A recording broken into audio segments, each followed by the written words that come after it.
ត្រូវចងចាំថ្ងៃណាមួយអ្នកធ្វើអ្វីក៏ខុសនិយាយអ្វីក៏ខុសតាមពិតមិនមែនអ្នកខុសនោះទេ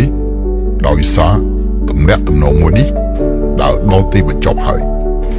លើជឿចាប់អូនប្រាប់ថាអារម្មណ៍អូនត្រូវការនាងថាចិត្តដល់លួងលោមរៀមរង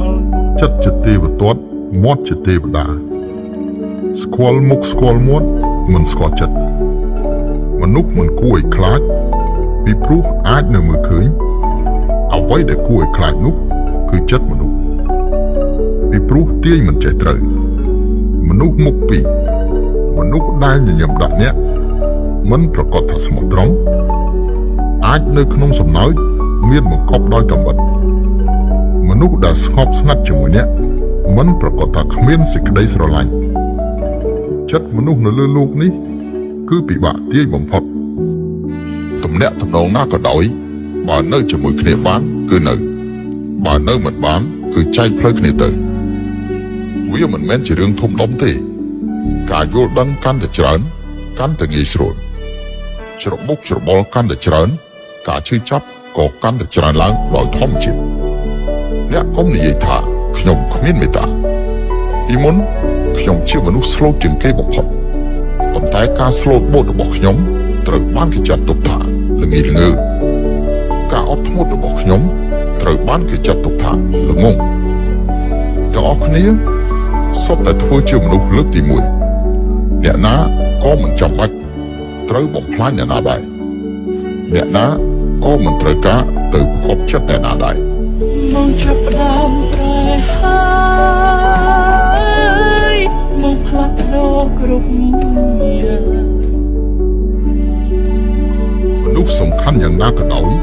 ឲ្យតែធ្វើឲ្យអ្នកខកចិត្តម្ដងហើយម្ដងទៀតមិនចេះចប់នោះវានឹងមិនសំខាន់ទេឡើយនៅពេលដែលអារម្មណ៍ខកចិត្តដល់កម្រិតជាក់លាក់មួយវាធ្វើឲ្យអ្នកលែងខ្វល់ខ្វាយទៀតហើយពីព្រោះអ្នកដឹងយ៉ាងច្បាស់ថាចិត្តស្មោះពិតប្រាកដវាពិបាកដូរយកចិត្តស្មោះមកវិញណាស់តើចាំបាច់អីក្នុងការយកចម្លើយដែលអ្នកដឹងយ៉ាងច្បាស់ហើយទៅសួររកបញ្ហានោះវាច្បាស់ណាស់ថាអ្នកល្ងងអរិយាបថបញ្ជាក់នៅអ្វីទាំងអស់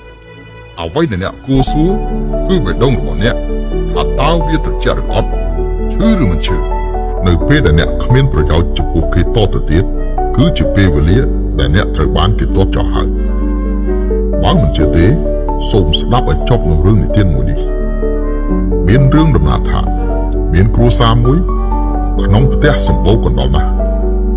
ក្រោយមកម្ចាស់ផ្ទះបានចិញ្ចឹមឆ្មាមួយក្បាលជាលទ្ធផលនោះគឺឆ្មានោះមានសមត្ថភាពខ្លាំងណាស់ប្រើពេលតែមួយថ្ងៃប៉ុណ្ណោះវាចាប់កណ្ដុរបានទាំងអស់លុះ3ថ្ងៃក្រោយមកគ្មានលេចចេញកណ្ដុរមកទៀតទេម្ចាស់ផ្ទះនោះក៏មានអារម្មណ៍ថាវាអស់តម្លៃហើយទុកវាឲ្យនៅនាំតែខាតចំណីអាហាររបស់ខ្លួនទេរួចហើយក៏យកឆ្មានេះទៅប្រោះចោលមួយខែក្រោយមកផ្ទះនោះក៏លេចចេញនៅកណ្ដុរមកទៀតម្ចាស់ផ្ទះនោះបានធ្វើដូចមុនអញ្ចឹងគឺចិញ្ចឹមឆ្មាមួយក្បាលទៀតប៉ុន្តែឆ្មាមួយក្បាលក្រោយនេះវាឆ្លាតខ្លាំងណាស់ម្ដងម្កាលវាចាប់កណ្ដុរ2-3ក្បាលតែវាមិនចាប់ជាញឹកញាប់ទេក្រោយពេលដែលវាឃើញកណ្ដុរវាតែងតែធ្វើជាសញ្ញាដោយស្រែកម៉ែវម៉ែវ2-3ម៉ាត់ដើម្បីបន្លាចកណ្ដុរឲ្យវាខ្លាចហើយរត់ចេញទៅជាលទ្ធផលម្ចាស់ផ្ទះនោះបានបង្កើតនូវភាពពឹងផ្អែកចំពោះឆ្មានេះហើយធ្វើល្អចំពោះឆ្មានេះខ្លាំងណាស់ដោយសារឲ្យតែនៅមានកណ្ដុរឆ្មាមួយក្បាលនេះនៅតែមានតម្លៃជានិច្ចតើអ្នកទាំងអស់គ្នាយល់ហើយឬនៅបើសិនជាអ្នកចង់ឲ្យនរណាម្នាក់ធ្វើល្អចំពោះអ្នករហូតដូច្នេះអ្នកមិនត្រូវឲ្យគេមើលឃើញនៅសន្លឹកបៀចុងក្រោយរបស់អ្នកឡើយ